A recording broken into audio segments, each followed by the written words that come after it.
not live on the Instagram, so we won't have to wait.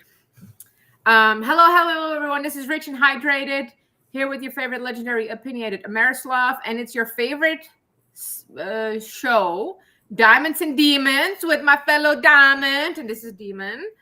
Hi, babe. Hi. We have big plans to discuss today. Mind you, I look like a hobo because we have big storms, so I don't even try to do my hair because I put my hoodie on like 40 times on and off. So it's just like, this is how we live today. So I have no problem completely like sharing what's going on. And I can share the story plenty without it, jeopardizing anyone's privacy or something. Sure. But you and I have a very clear, and it's I think what we bonded over together with like Danielle, have a very strong integrity and value system. And I feel comparatively to the rest of the world, a fairly short acceptance span of how long we're willing to tolerate certain bad behavior.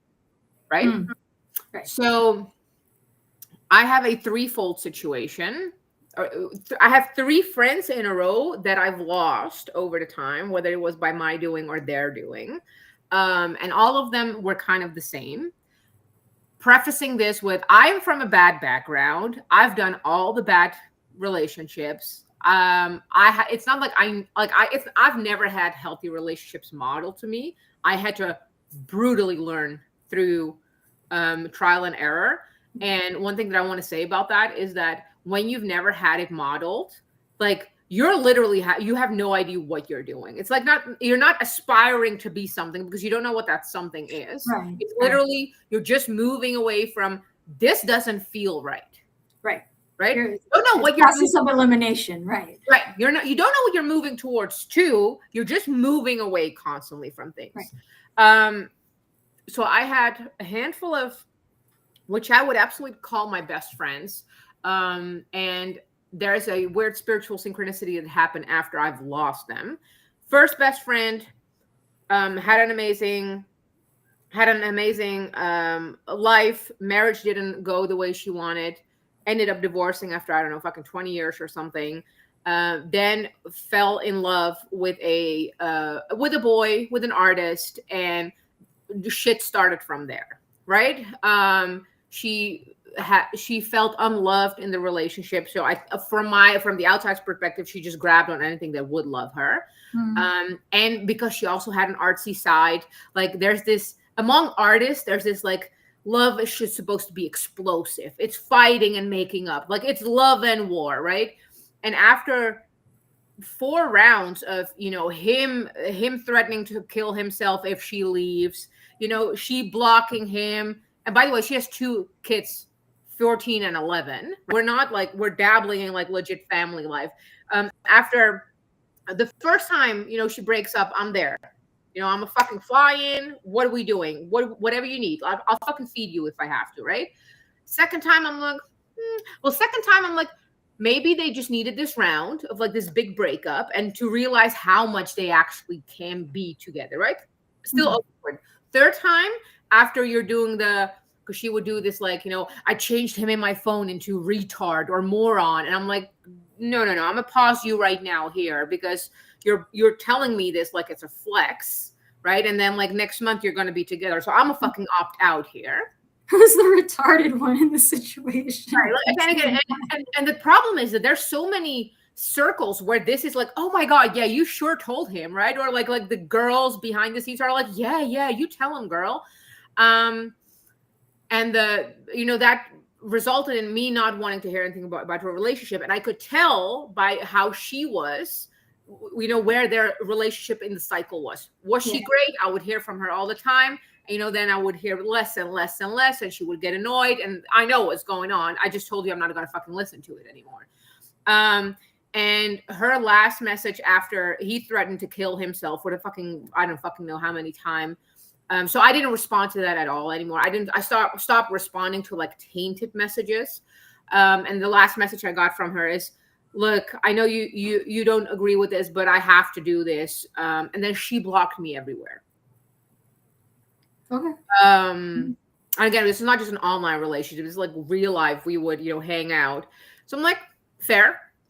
Now let's jump to the last one. And I'm gonna specifically, because I've been able to verbalize why it's double annoying to me. Mhm. So the last situation comes from a broken home, like broken, fucked up home.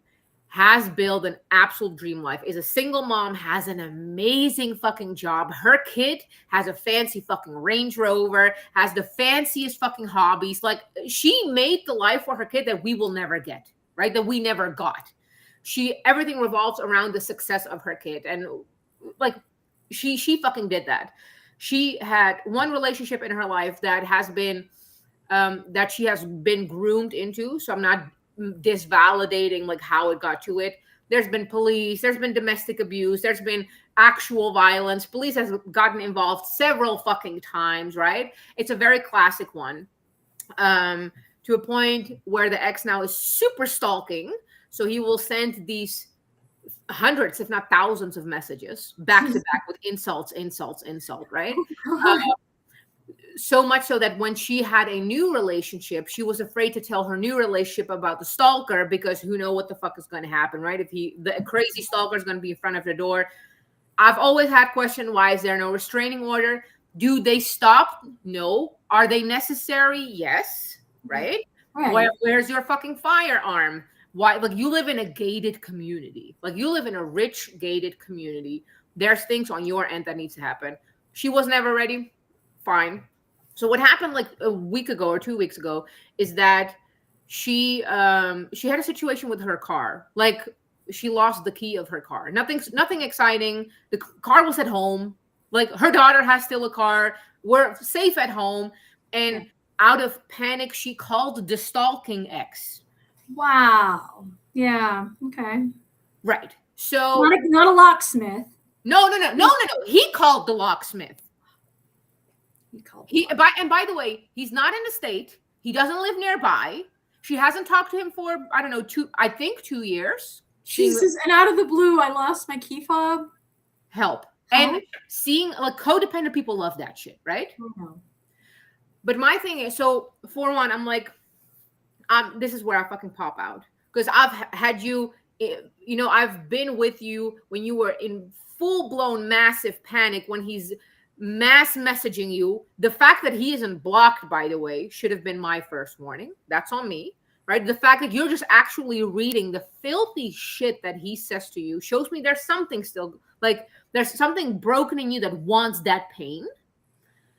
And one of my biggest annoyance with that situation was in my life, I had one really bad relationship that resulted in me having to involve the cops. And I remember that the cops told me, look, Red, we hear you and we're not going to do anything. I'm like, what do you mean you're not going to do anything? Like, this is the whole fucking thing of cops. They're like, because 99.9% of the women will go back to the stalker and the abuser and everything. So we stopped wasting our time. And I remember thinking, like, who the fuck does that? Like, what do you mean? If I'm at a point that I'm actually calling the cops, which is not a me thing, like, we're fucking far down the fucking road, right? And now I'm like, women like fucking you made it so that the cops didn't take me fucking seriously. And I had to solve it in very unethical way. And I was fucking almost strangled to death because of women like fucking you. Fuck you. Right. So this is not even like you worded it beautifully, like you took the rot into our relationship. You have a global fucking impact, right, that jeopardizes the safety of women because you're a fucking dumb fuck. Right. Fuck you for that. Yeah, you created a low trust. You contributed to a low trust society now. Like, I'm yes. Literally, like, nobody believes us. You know, like, good on you. Thank you. Yeah. And so you go. No, but I think, and I feel like this is like, I think men and women both have their like toxicities, right? Like, but they manifest in different ways, right? And men can be stalkery and like, and all that stuff, right? Women can do that too. But like, the danger of a woman stalking is physically less big, because what is she going to do with her fucking short ass legs? Yeah. Exactly. And it's just, I feel like we it shows differently. Women are far more manipulative. People say that men are, but women are far more insidious in that way. Like we do it to each other. Men don't manipulate each other the way women manipulate each other. Agreed. Right? Like the level. I'm not saying at all. I'm just saying at the level that we do. And we do it in large part because that is our strength. Like and women, yeah, absolutely. And we like are communicators. Way we can right. We're more people oriented than men are typically. So that is part of our nature, is that would be our strength then, that we could use for great things, like negotiating good things. You know? Right. But we could also use it for bad things in the same way men can use their physical strength in bad ways as they could in good ways. Right. So we have that. And I'm speaking in generalities, but then again, the generalities end up kind of falling in the place that they do. And that's how you know. It's like you just observe a pattern and you accept that that's the pattern. And then you make a conscious effort not to be that, right? But like I've noticed this, that like women, like there's something about a woman who says, I'm super independent, then I'm going to get into a very codependent situation, and then I'm going to play the victim. And it's almost like this step down, right? And it's like the way in which and I'm not in the business you were in, and I'm not as good at reading this, but if you think about it, powerful men wanting to be dominated is a very similar thing to powerful women wanting to be dominionized, right? Like I'm not saying it's a kink, but I am saying there's something. It's in our psychology. But you're purposely self-sabotaging, and you're purposely tearing yourself down, and you're trying to find a way to allow this otherwise an otherwise uncharacteristic blight in your life, right? Like you've got your business going for you, you got this going for you, you got all this shit going for you, and everything is, all your ducks are doing this. You're making money, kids doing great, everything's fine, and then you gotta get into this shit, right? Like, but then you have to invite it. Like you have to go find it. The center of your what you believe to deserve in life is so low that you have to invite poison into it. And I'll be honest, right? I will say that like to your point, what was modeled best for me was like professionalism, how to deal with friends, how to do this. Like my parents modeled that really well. So I did really well in those social settings. I did good in school. I made friends. I did well at my job. I did well at school. I did well in work, and I got promoted, and I would get, and I was dedicated to those things. I had discipline and all that. So all of those relationships were really good. My business relationships, my friendships were really, really good. And then I go and fuck up on the romantic stuff because my parents kind of sucked when it came to that. Like my parents had really good friends. So like their friendships were great examples, like amazing examples, like life-saving. Like they were there for each other. I'm like, I'm there. I'm that. I want that friendship. My mom, I got stuck in England. My mom called a friend from high school. She dropped her shit. She's in zone 6 out in London somewhere. And I'm sitting at Earl's Court. Like, what the fuck? I just got stranded here. My mom's like, I'm making a phone call. She made a phone call and she's like, you're going here. Call me in 10 minutes. You're going here now. So, and you're going off to Sussex somewhere. I'm like, okay, like cool. Like my mom's friends were like top tier, right? But when it came to like romantic relationships, I was so stupid. And I look back on it and I'm like, I would kick her ass, right? I would kick her ass. I would. I'd be like, bitch, you're about to do some really stupid shit and you deserve to get your ass kicked by yourself. Like you should, we're going to go out back and I'm going to beat your ass. Like I would do it because I'm so disappointed in that part. And I know it, but I recognize it in you, right?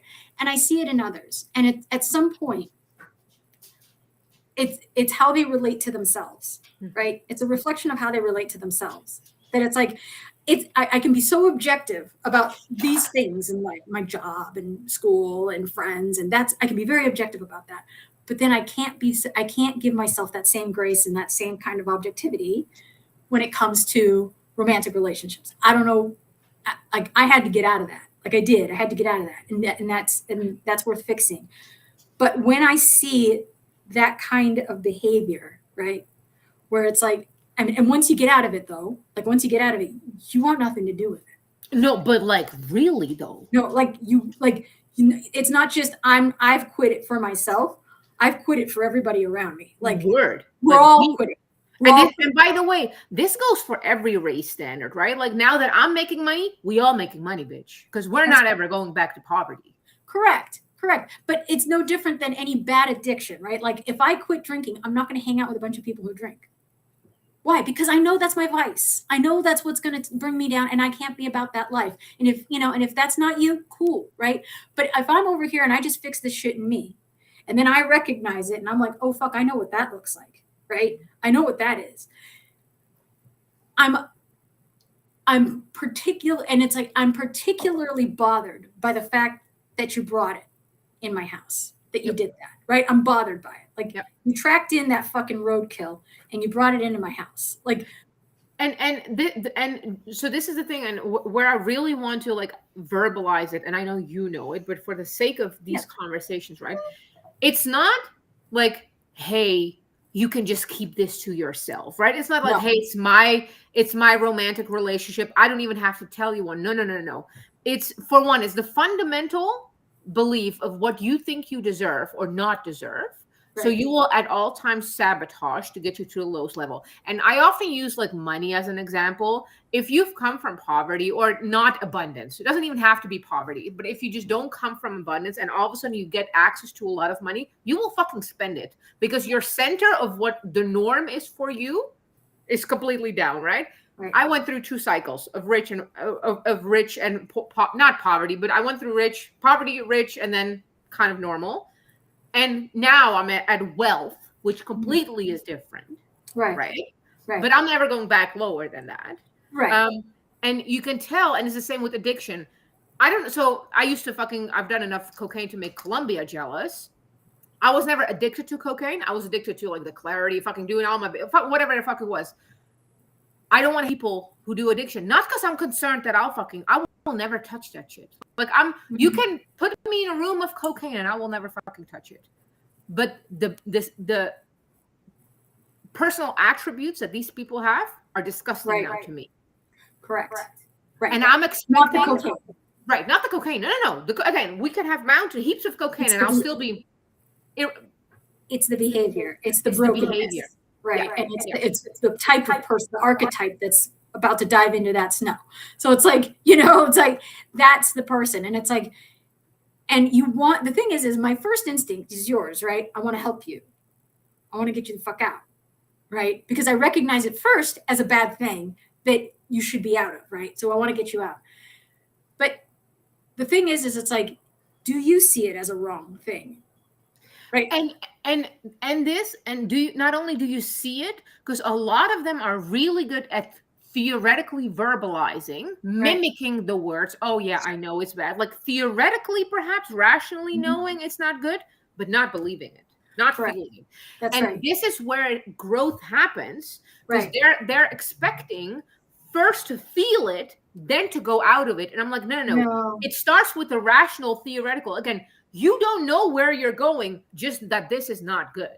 Correct. And you don't necessarily need that. Like, you don't necessarily need to know where you're going to know you shouldn't be here. Oh, fucking men. Right? Like, amen. Right. So I mean, but when I see it and I'm like, I see the stories and you start to get especially if you know a person long enough, you start to recognize a story pattern, so it's like, it's not just, you start to understand that there's a formulation and there's a variable, and his name could change, doesn't matter. The location can change, it doesn't matter. The formula remains the same. You have name as a blank here, location here, painful act here, this here, all the blanks are there, and they fill out the form and they say it to you, right? And it's like, and you hear the story and you're like, I've heard this. Where have I heard this? Oh, from you fucking 2 weeks ago. Like except you called it something else, but it's the same fucking thing. And to me, it's like that, because those are heightened moments, right? Much like the way a lioness or a tigress would go for their prey, they don't have endurance, right? They do not have endurance. They're not endurance animals. Everything they've got They put it into that one kill, Sprint. Yeah. right? So I'm going to sit here, I'm going to wait, and I'm going to be patient, and I'm going to find the right one, because when it's time, I'm taking my whole fucking tank, pedal to the metal, and I am going full hog into this. Like, I'm going all the way into this to get that animal. So if I miss, I'm fucked, because I'm out. Like, I use my whole tank, you know? So I got to make sure. So they really do wait and make sure, right? And I'm kind of like that with my friends and their issues. You show me something heightened like that, I will empty my fucking tank to help you out. But if I find out that you're going to go back into that shit, and I still have to go refill my fucking tank because you can't, you know, I'm not giving you another tank. That doesn't happen, right? That just doesn't fucking, that's not in the cards. You blew through the whole fucking thing. You didn't just say, hey, can you spot me $5? That wouldn't have gone through my tank. You asked me to get you out of a situation, to provide you safe haven, to change your fucking locks, to, you know, to help you protect yourself, to, you know, to give you advice on how to get out of here and all that. You did that. You came and you took the whole fucking tank, which I was happy to give you. And if you had stayed out, it would have been all worth it. It would have been 100%. I would have been like, yep, I did the right thing. That's the right thing to do. And she, you know, now she's moving on. She's gotten out of the bad thing and she's learned her lesson. Okay, great. I would have felt so good about it, right? But it's the fact that she didn't. And she goes back. And you're like, yeah, you don't get the tank again. Like, I'm not that call. I'm not that call for you, you know? Because I'm the type of bitch who's like, I'm not the person that's going to cry with you and eat ice cream and drink wine and be sad with you. But I am absolutely the person you're going to call when you're stuck in the middle of the desert at 2 a.m. by yourself and you have one signal and a bar in your fucking phone. I'm that person, right? So I'm fiercely loyal that way. And my friends know me that way. Like, my friends know I might not cry on your shoulder, but I do know that she will solve some shit. She will have a solution by the time she comes here. By the time she shows up here, she'll be with a solution and I will be able to get out of this and she will solve my situation. I am that person, right? And if you go and you make that call and you bluff about it, then it's like, yeah, you don't get that again. Like, you don't get that every fucking time. Like, I'm not that person, you know, like, I'm not the person that keeps blowing her tank on you. Like, because what ends up happening, you start going into my reserves. You start going into like all the shit that fuels my life.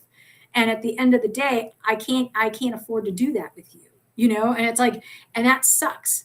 And what, you know, and when somebody wastes the tank like that, like, it's like, you've not only have you depleted me, right? But while I'm depleted, you're sitting there throwing it in my face and saying too fucking bad, you know? And as you go back to the situation. And when you do that, you've basically kicked me while I'm down, right? And while I'm vulnerable, and you asked me to, you know, and you needed me to do this for you, I did it. And then when I depleted myself, all you could do was just say, never mind, right? Like, and I don't think they get that. They don't understand that part. Because I don't think they ever really, I don't know. I often wonder if they ever really had much to bring to understand how much the cost is. You know, like, yeah. Like, how big's your tank? I'm sitting on a 14-gallon tank. You're sitting on a what? 2-gallon tank? Because it's like, you know what I'm saying? Like, I don't know. And so. And I have, by the way, I have no problems going completely like bare bottom and be transparent about like what my learning curve was, right? Like, so the big portion of my life. So I've tried to date I call it my mom, right? I tried to date the male version of my mom, which ended up in police, just like my mom. Like, shocker. It works. It's how it works. And then I've had several long-term relationships that were not bad, but I was angry at the world, right? So I'm just not in a right place. And maybe they wanted to rescue. I don't fucking know. But there was a phase where I really started focusing on like, okay, what I'm doing in life is not working. I'm the denominator. Okay, let's get out of this. And there was like a big growing peak. Then then was my first marriage, which ended up in, substance abuse on his end. And to his credit, he was very clear, I'm not going to get clean. Me and alcohol for life, baby. And I will thank him for that forever, right? Like, it's sad that it ruined the marriage, but I was very clear. Oh, I was very grateful that he was transparent about, so that then we didn't have to do like, let's try to get you clean again or whatever, right? Like, you told me very clear. So that was like a 2-year, completely from beginning. So when we started dating to like, the divorce. And then, so again, I'm still moving away. So I still don't know what it's supposed to look like. I'm just moving from this ain't it, right? And then I still had some like shady friends, which you've witnessed up close here in America. The jail person. Let's just keep it abstract. And that cycle was like what, 3 months? Yeah. So the cycles get really fucking short. Right? Where, and again, and I wasn't even like romantically involved, but the cycles where I'm recognizing this, like, oh, they get shorter and shorter to a point where now I completely, like, I can sniff it from fucking miles away. Yeah. And people call me too harsh for this, right? I'm like, no, because I can see where these characteristics will lead to. Inevitably. Yeah, that's right. The pattern. You start to see the pattern, and it's very fucking fast. Right. And I'm sometimes like, and specifically with Danielle, for example, I've asked her this question, like, how was this for you as an outsider? Because I've been transparent, like, this is what's going on. I don't know what the fucking to do. This ain't it, right? But trying to solve my marriage or whatever the fuck we're doing here. And she was like, she verbalized it very well. She's like, well, you were very clear. There was a limit. And I never doubted your limit, right? I knew that once the limit was like, you're not going back. And I'm like, what is it with these people that they say they have a limit, but they don't have? Right. But that's, and both, it's like you said, shit. they know Wait, what to. The sound is gone. Wait, No. Can you hear me? Yeah. Okay. Wait, it disappeared. 1 second. I'm going to see if I can switch you. Say something. Hello? Can you hear me? Let's see if I can switch you. A little technical hiccup, baby. Everybody will figure it out. Audio output. Oh, it says none. It just disappeared. Let's see if I can put you. Okay, say something. Can you hear me now? No, still nothing. I know it's my computer for whatever reason being all silly. Let's try this one. Say something. How about now? Still nothing. I know it's on my end. It's giving me 3 levels of output, so I'm just going to try every single one. And now my computer is freezing, so there's more going on apparently. My computer's like, bitch.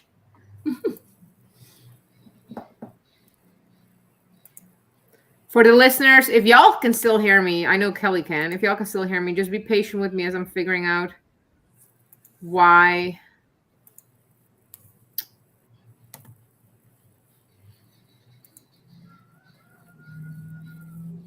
Okay, say something. Can you hear me? No, still nothing. Okay, let's see if I can switch it back to. You stay here. I'm gonna. Oh wait, say something. Can you hear me? Yeah, we're back. Okay. I apologize. Yeah. So I think it was what you were saying about they know what to say, but they don't know what to do, right? They know what to say to you to keep you in, but they don't know, but they actually, and they do know what to do. They know what to do. They're just not going to do it, right? They're just not going to do it.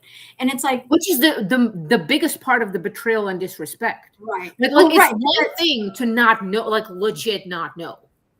Right. But that's like the person who says sorry and doesn't change their behavior, right? Like you're essentially, you don't mean it. You're a fucking liar. You're just a fucking liar. Why bother with the pretense, right? You're trying to be nice about the fact that you're literally about to use me, right? And you're trying to be nice about it. And it's just like, and it's like, I don't think, like, in as much as I think it's shitty, in the cases that I've seen and experienced myself, I know for a fact the person isn't malicious as much as they are insecure. Mhm. Right? So they're not using me because they have malice in their heart. Mhm. Mhm. They're using me because they feel very insecure and they need something. And they're very much prioritizing themselves right now. And this is what I can do, and this is who I've got. So this is what I'm going to use. And you are basically a tool that's available, you know, and that's how they see it. They're not necessarily coming for a solution. They're coming for a temporary fix, right? Say it again. Well, they're not coming for a solution. They're coming for a temporary fix. For a temporary feel good, right? Right. And this is like drugs. This is literally like drugs. Right. Right. They're not, if they were coming for a fix, I mean, if they were coming for a real solution, like a real solution, right? They'd be like, I need a solution. Like, I need out. Like, I get it. I'm out of here, but like, I need to sit with you and you need to help me map out how the fuck I'm leaving. Right. Okay. We'll do that. Let's get you out of the situation. Then we'll sit down and make a plan. That would be them. Right. I could see that. Get me out of here. And I swear, I just want to get out permanently. I need this to be permanent. After that, we can talk about how I'm going to get out. Okay, fine. But the person who's like grasping for anything, right, it's just it. I think that's it's a lack of emotional maturity, right? It is a combination of that and their insecurity, but also like you've made that my problem. You've taken somebody, who has their shit together, who hasn't got emotional immaturity, who isn't insecure, and you thought you could kind of just suck their energy out and float yourself a little bit while you try to get through this thing, right? And that's fine, but that's a very short-sighted way to use your friends, because you burn through their goodwill pretty fucking quick that way. And it's parasitic of nature. It is very parasitic. It's leeching. It is right. Because there's nothing to replenish that. Like, and it's, and it's like, and there's still, I mean, and the excuses never stop. The excuses never stop. They just keep coming and they get worse. And then eventually, right, if you don't buy into the first excuse, eventually the excuse becomes you're the problem, right? Oh, absolutely. You don't understand. Oh, absolutely. It must be so nice to be you that you can sit there on your high horse, looking down your ivory tower, telling me, and judging me and da da da da da. And I remember somebody getting on my shit for that. And it's just like, I just feel like you're being very judgmental. And it's like, I sure the fuck am. Yes. Yeah, that's because I am, ma'am. Yeah, that's right. You concluded correctly. Yeah, you've read the situation. Well done. Yeah, but like, you understand that like, this is condemnable behavior, hence the judgment, right? Like, I mean, if somebody stole from me and I was like, judge them, and I'm like, that's fucked up. You shouldn't do that. You're wrong. Nobody would think twice about it. Like, nobody would be like, you don't understand. It's like, no, I'd be like, no, I don't have to understand. You stole my shit, But when you're sitting here depleting me, or my family, or my friends, or my associations, and you're depleting us, and taking and taking and taking, and not recognizing that you have literally nothing to give back right now, and trying to somehow leverage, my decency against me, right? That's what it ends up evolving into. Like, if you keep pressing, right? Yep. If you keep it around long enough, it becomes your fault. Yep. And it's just like, yeah, I'm not sticking around for that shit, right? Mm-hmm. I'm not sticking around for it. I just cut it off. And what really pisses me off is that I now have to exercise limits with you because you don't have the fucking guts to exercise limits in your own goddamn relationships. And it turns out that as a byproduct of that, I've become tremendously deprioritized. You have deprioritized the one person who was willing to help you, right? In favor of the person who brings you down and brings you to my fucking doorstep with your hand out. So I have to cut you off now. And that fucking sucks because you put me in a position to do something I would otherwise not want to do, but you put me here. And that fucking sucks because I have to play the bad guy. And I'm not being the bad guy. I'm actually being the good guy to me now. Because if I can't save us both, I'm going to at least save myself. That's how it's going to go down. You're either coming with me or I'm leaving you behind. But I'm getting out of the situation. I'm not staying here with you. You know? And it's like, and if that's, you know, I think people who find that to be harsh are people who need the lesson, right? Oh, 100%. 100%. Right. So it's like, then you need to go have that lesson and you need to catch up. You know, good luck, but you're going to have to restart. You're going to have to go find other friends who are willing to put up with your shit, or you're going to have to get your shit together and then go find friends. That would be the better play. Yeah. Spare everybody else the heartache. But like, you know, you're a goddamn mess. So I got to clean this up. I got to get I got to recuperate and replenish me, and good luck. You know? It's interesting that like one feedback that I've received over the last 3 months, actually, from 3 different people, was that along the lines, I used to think you were self-centered and brutal, and then I started my own growth journey, and now I realize why you are the way you are. You're not self-centered or brutal at all. You're just carrying out a high standard, right? And there's this and maybe that pisses me off the most, is that these people operate from like you said, like you and your high horse, right? Like it's in my face, like I have no idea. No. The thing is, I do know exactly what you're going through. Yeah, that's why it's not acceptable. That's right, because I'll beat your ass. You remind me of me. I will beat your ass. I beat my own ass. That's when I figure it out. That's right, and I will beat yours if you keep this shit up. Because that's what it drove me to.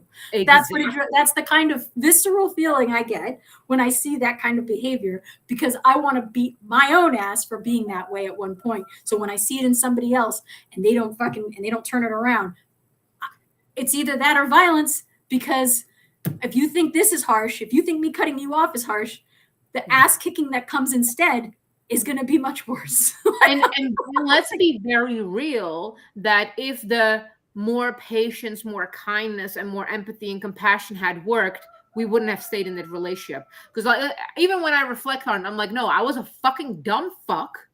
And like you said, I needed to be, I wish somebody had actually fucking slapped me around. Like actually physically made my fucking jaw, break my jaw or something. Something. Snap me out of it. Just to fucking pattern interrupt me out of it. Because clearly the whole like, and everyone goes like, oh no, but you should be, compassionate with yourself. No, the fuck. I had too much compassion. That's what kept me in the fucking place. Yeah. I don't need more compassion. I need to beat my own ass up, so I never repeat it again. That's right. That's why in countries where people chop off your hands for stealing, people don't fucking steal. Just saying.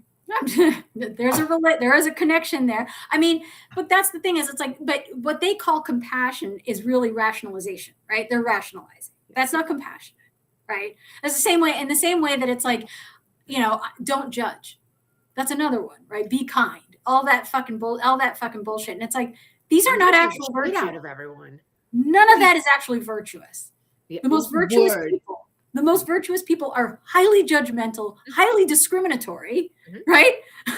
Highly critical. These are the people that have high quality lives. Because I mean, and you know what? We each have our own threshold. There's certain things that we're okay with, and it's not even a bother for us. And there's other things that are that would be a bother for somebody else, right? Okay, fine, whatever. But like, there are certain qualities where it's like, if you can't level up and like do this, especially at our age, I expect it in like a teenager, early 20s. I do. I see it and I'm like, word.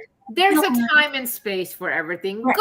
Go find your bad boy and your biker boy and sit, with your tits out. You're supposed to do that when you're 21. Sure. Get it out of your system. Get it out of your system. That's right. Detox. Get around. Get your shit together, and then realize, fuck, right? This sucks. Okay. Then you do the thing. Some people have to go through it to know not to do it. Some people don't. Whatever your process is, do it. But you're still doing 20-year-old shit at 40. your ass is remedial, okay, and you're coming to my advanced class, you're going to fail. Like, you can't do the math in my class. Like, you can't do the work in my class. Like, you're illiterate by my standards. Like, you're not at this, you're just not here. And the thing is like, I hate to put it that way, but there are hierarchies, you know, and I'm not saying I'm the best, but of the two of us right now, I most certainly am. And like, by the way, like, I realize that there's people that even higher in the hierarchy than me, and I just want to learn, baby. And that's fine. And I want to learn. Teach That's me. right. That's why I pay money for business, spiritual coach, like mentors, to get that nuance. Show me the nuance. I want to learn. I'll pay for access to people who are better than me. 100%. That's how much I value them, right? Like, I value them, not just that I would give them my time. Fuck my time. What's my time to them? Nothing. I'll give you my money. I will give you fucking anything just to get me to the next level where I need to go. Word. Right? But that person is better at that. And I know that. And it's just like, and I'm willing to shut up and listen and learn, right? Like, that's the difference. And then they can say, okay, this is the work I need you to do. By the time we connect next week or whatever, I want all this shit done. Now, I don't do the work. They kick me out of the fucking class. And I paid, right? They're like, no, there's no fucking refunds for being a goddamn loser and a quitter. So you lose the whole goddamn thing. So you better show up. You lose the privilege and the access. That's correct. That is correct. And it's like, they don't owe you shit. And again, it's not even that you had to get results. You just had to execute, right? You didn't have to get the results. No. You just had to execute and be like, these are my findings. Right. I did this work. It fell flat. Tell me where I went wrong. But you still, even if it failed, they'd still take you back. Because you tried something and you did something. And maybe you fucked it up somewhere and you didn't catch it. Okay. But that's what they're there for, right? To help you get back up. Try it again. This is what you should look for. Whatever. Okay. I think especially, you know, and I think like when things get rough, like when the world is a little harder, right? And the world is harder in many ways. And, you know, economically, maybe, you know, in terms of just like the way social media has kind of affected people, et cetera. There are challenges now, right, around us that I don't think we can afford to spend that much time in these tar pits with people when it's like, if you really felt that urgency, you wouldn't linger there. Like, you wouldn't try to pull me in with you, you know? But like, I think it's more important than ever for people to just recognize that part and be able to say, yeah, I don't have the bandwidth for that anymore. Like, you know, like I'm just not, and I'm not, you know, it's like, unless, I mean, I don't even think, you know, and that's the thing is like, I don't even think you could pay me. You couldn't, there's not even a dollar figure where you could say, well, I'll give you $1,000 just to hold my hand. And it's just like, no, you are searching for someone who's offering the beginner class. Right. There's plenty of people out there who offer that. I'm not it. That's right. And they're designed for this. But you're going to have to pay somebody to deal with you because nobody who's already got their shit together is trying to do that for free. Like your work, you're like an actual chore. Like you're a liability. Also that. Like you're a liability to my assets, to my life, to my energy, to my time. You're like, that's a fact. Depleting one too. Exactly. I mean, at least if I did chores, I know that at the other side of it, I have a clean bathroom. Exactly.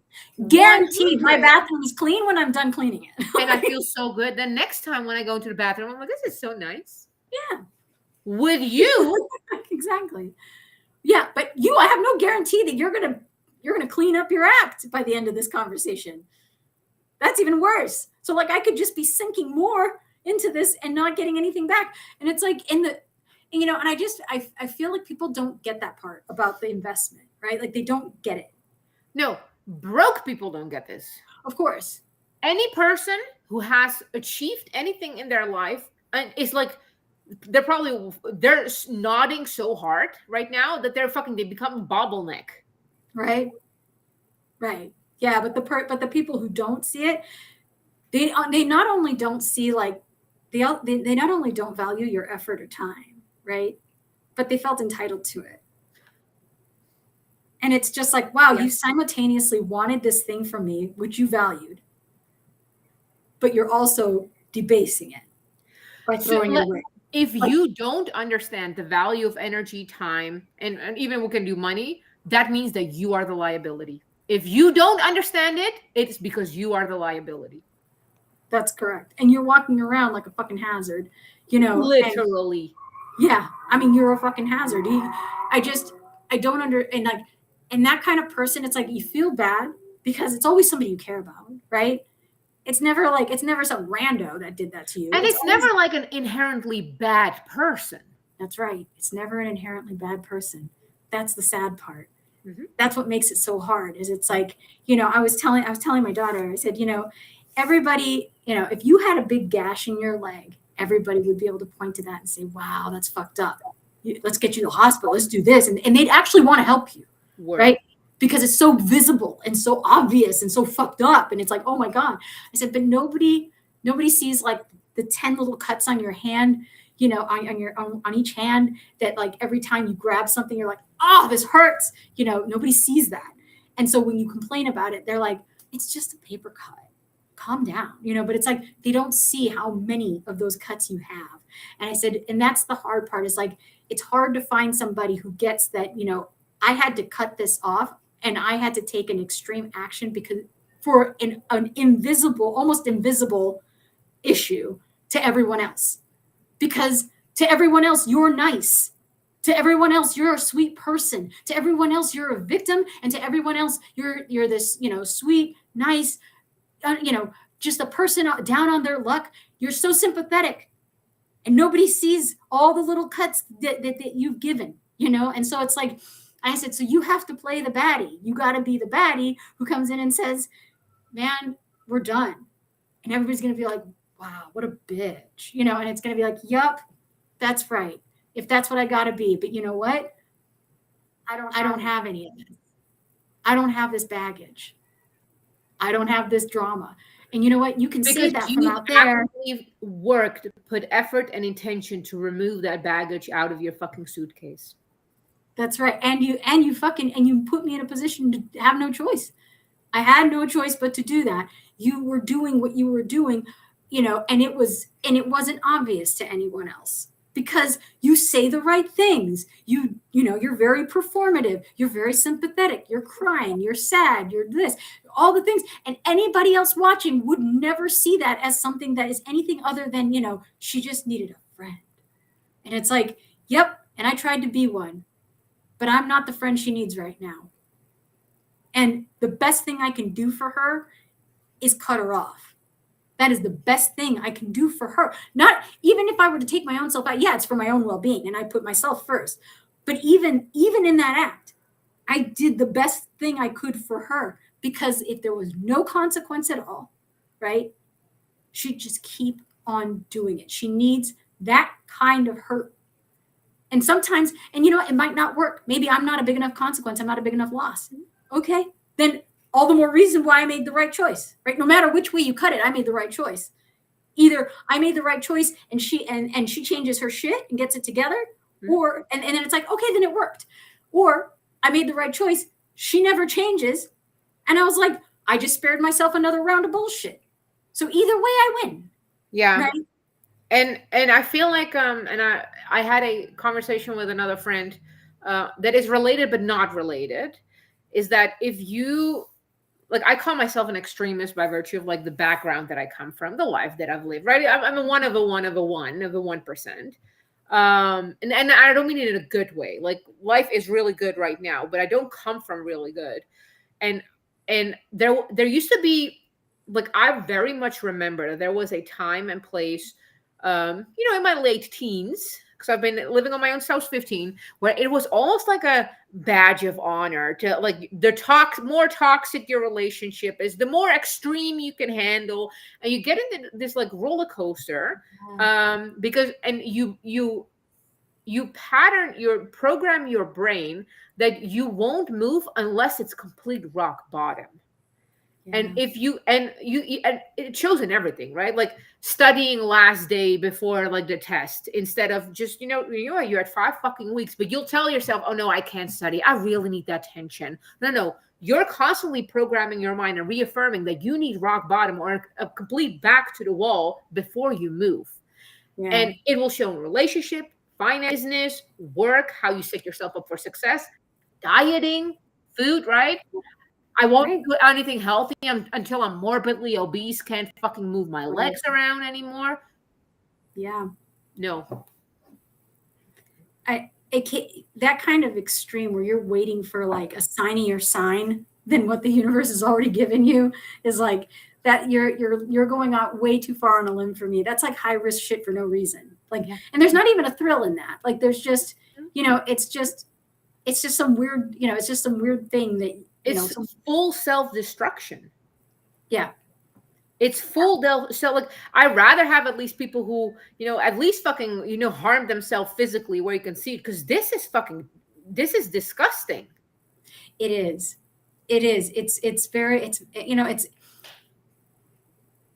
It's almost like one of those things, like if you could, like those, it's almost like one of those, like a plague, like one of those, like a, if you could have a sort of like biblical plague or like a demon of some sort where you're just like, you watch this, it's almost cartoonish. Mm-hmm. It's cartoonish because you're just like, the level of like surreal that in which you're behaving that is so detached from reality, right? Like here I am, like just sitting here, real life, whatever, good, bad, whatever. I'm pretty comfortable. I've got a good stasis, I'm content with everything. And I'm watching this person go through the most cartoonish anguish, all self-imposed. That's it. Self-fucking imposed. Self-invited, self-imposed, self-created, all. And you sit there and like, I mean, this is one of the reasons why my little sister and I don't talk, is because she honestly believes that she's not responsible for her own emotions. And I'm just like, so she's just describing all the ways in which she copes. And I'm like, so your life is just one big fucking cope? Because somebody did something, said something, an event happened in the world, and you don't know how to regulate. So now you got to go cope.